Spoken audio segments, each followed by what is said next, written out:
Hello friends, आज हम start करेंगे क्लास 10th हिस्ट्री के चैप्टर नेशनलिज्म इन इंडिया का 9th मॉड्यूल।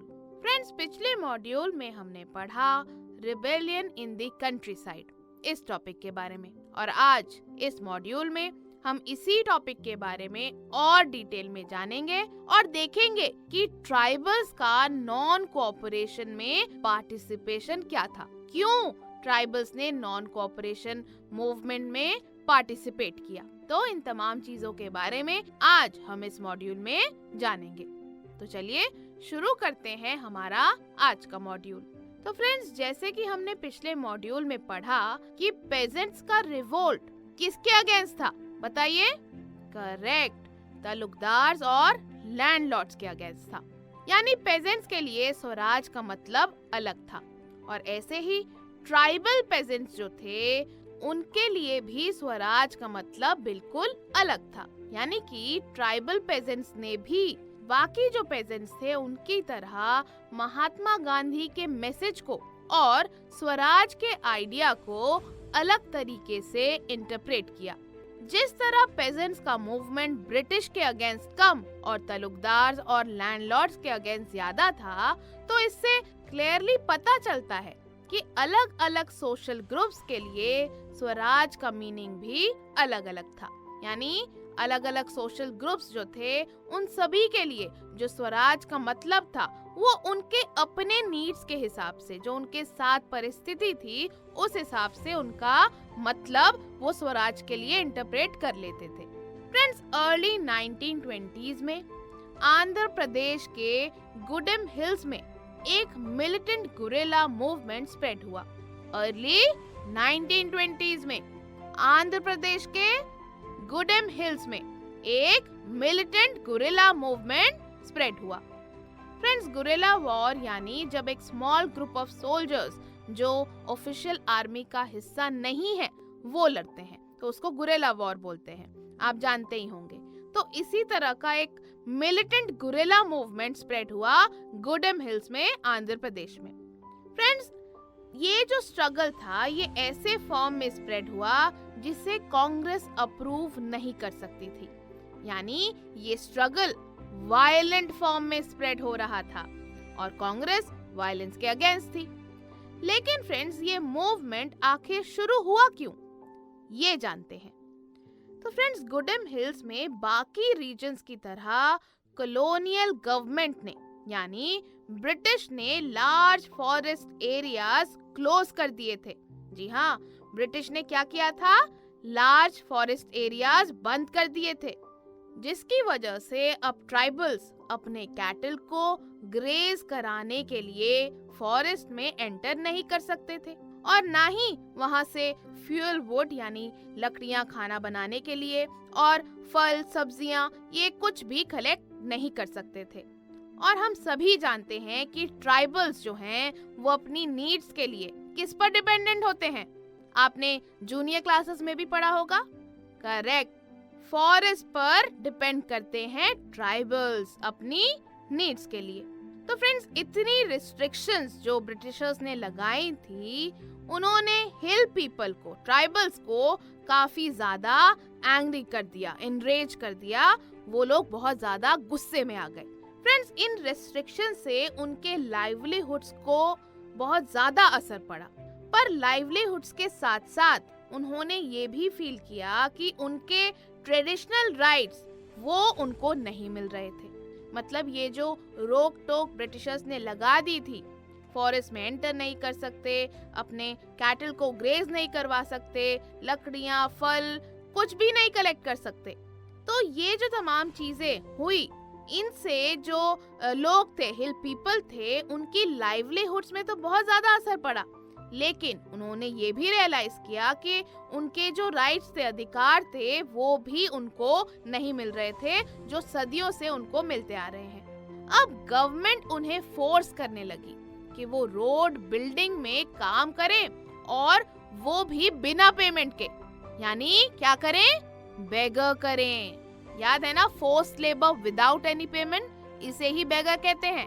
तो गवर्नमेंट क्या कह रही थी, अब गवर्नमेंट कह रही थी ट्राइबल्स को कि वो रोड बनाने में मदद करें, काम करें और कोई पेमेंट उनको नहीं दी जाएगी।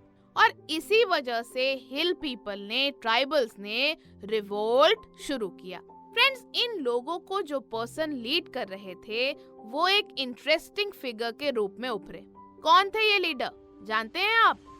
ये लीडर थे अलूरी सीताराम राजू। कौन थे? अलूरी सीताराम राजू।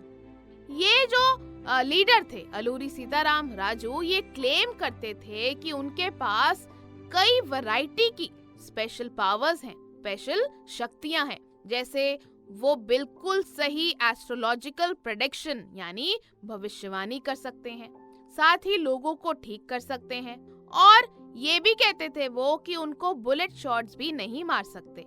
तो इस तरह के दावे वो करते थे। फ्रेंड्स, लोग जो थे, जो ट्राइबल्स थे, वो राजू से यानी सीताराम राजू से काफी इन्फ्लुएंस थे, काफी प्रभावित थे। और जो रेबेलियंस थे, जो लोग थे प्रोटेस्ट में शामिल थे, वो उन्हें इनकार्नेशन ऑफ गॉड मानते थे, यानी गॉड का अवतार मानते थे।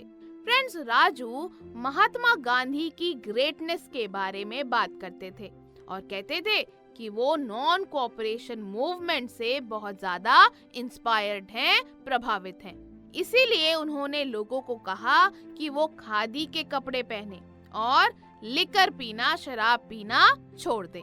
लेकिन फ्रेंड्स, वो महात्मा गांधी के जो विचार थे उन पे उनका बिलीव जरूर था।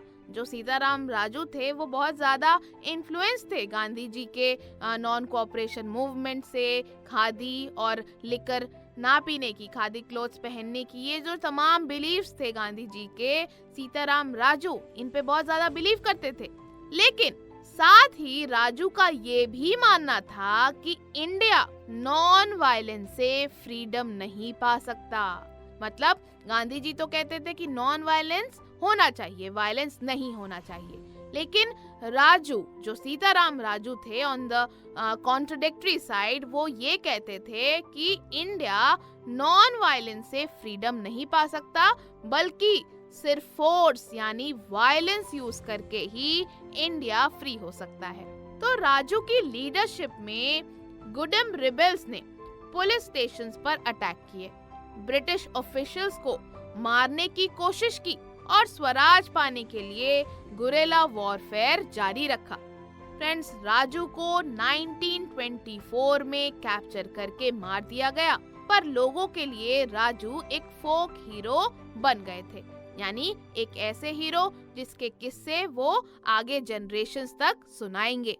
तो फ्रेंड्स, देखा आपने ट्राइबल्स का क्या मेन मोटिव था इस नॉन कोऑपरेशन मूवमेंट में पार्ट लेने का। फ्रेंड्स, पेजेंट्स और ट्राइबल्स के अलावा प्लांटेशंस में भी स्वराज के लिए लोगों ने नॉन कोऑपरेशन मूवमेंट में पार्ट लिया। अब इन प्लांटेशन वर्कर्स के लिए स्वराज का आइडिया क्या था, इन्होंने क्यों पार्टिसिपेट किया, ये तमाम चीजें हम आपको नेक्स्ट मॉड्यूल में बताएंगे। तो हमने अभी तक क्या पढ़ा? हमने पढ़ा कि अर्ली 1920s में आंध्र प्रदेश के गुडेम हिल्स में एक मिलिटेंट गुरिल्ला मूवमेंट स्प्रेड हुआ, लेकिन ये स्ट्रगल ऐसे फॉर्म में स्प्रेड हुआ जिसे कांग्रेस अप्रूव नहीं कर सकती थी। गुडेम हिल्स में कॉलोनियल गवर्नमेंट ने लार्ज फॉरेस्ट एरियाज क्लोज कर दिए थे, जिसकी वजह से अब ट्राइबल्स अपने कैटल को ग्रेज कराने में असमर्थ थे, उनको ग्रेज कराना पॉसिबल नहीं हो पा रहा था। फ्रेंड्स, साथ ही वो लोग फ्यूल, वुड और फ्रूट्स तमाम चीजें कलेक्ट नहीं कर पा रहे थे। इन रेस्ट्रिक्शन से उनके लाइवलीहुड्स को तो असर हो ही रहा था, बल्कि उनको ये भी रियलाइज हुआ कि उनके ट्रेडिशनल राइट्स उन्हें नहीं मिल पा रहे। अब गवर्नमेंट उन्हें फोर्स करने लगी कि वो रोड बिल्डिंग में बेगर करें, यानी विदाउट पेमेंट काम करें। फ्रेंड्स, इन तमाम चीजों की वजह से हिल पीपल ने रिवोल्ट शुरू किया। इन लोगों को कौन लीड कर रहे थे? अलूरी सीताराम राजू, जो क्लेम करते थे कि उनके पास स्पेशल पावर्स हैं। फ्रेंड्स, रेबल्स जो थे वो राजू को इनकार्नेशन ऑफ गॉड मानते थे। राजू कहते थे कि वो नॉन कोऑपरेशन मूवमेंट से, गांधी जी से बहुत इंस्पायर्ड हैं। इसीलिए उन्होंने लोगों को कहा कि वो खादी क्लोथ्स पहने और लिकर पीना छोड़ दें। लेकिन friends, on the other hand Raju का मानना ये भी था कि इंडिया नॉन वायलेंस से फ्रीडम नहीं पा सकता, बल्कि सिर्फ फोर्स यूज करके ही इंडिया फ्री हो सकता है। फ्रेंड्स, गुडिम रिबेल्स ने पुलिस स्टेशंस पर अटैक किए राजू की लीडरशिप में, और ब्रिटिश ऑफिशियल्स को मारने की कोशिश भी की, और स्वराज पाने के लिए गुरिल्ला वॉरफेयर जारी रखा। और फ्रेंड्स, 1924 में राजू को कैप्चर करके मार दिया गया। So let us revise once again. Friends, a militant guerrilla movement spread in the Gudim Hills of Andhra Pradesh in early 1920s. The struggle spread in a form that the Congress could not approve. Friends, the colonial government had closed large forest areas, preventing people from entering the forest to graze their cattle or to collect fuel wood and fruits. These restrictions affected their livelihoods, and they felt that their traditional rights were being denied. The government forced them to contribute beggar for road building. The person leading the tribals was Alluri Sitaram Raju. He claimed that he had a variety of special powers. Rebels considered him as an incarnation of God. He said, who said? Alluri Sitaram Raju. He said that he was inspired by the non-cooperation movement and persuaded people to wear khadi and give up drinking. He believed that India could be liberated only by using force, not non-violence. Friends, Gudim rebels attacked police stations, attempted to kill British officials, and carried on guerrilla warfare for Swaraj. And friends, Raju was captured and executed in 1924। तो friends, समझ आया आपको? तो चलिए अब इस module की exercises करते हैं।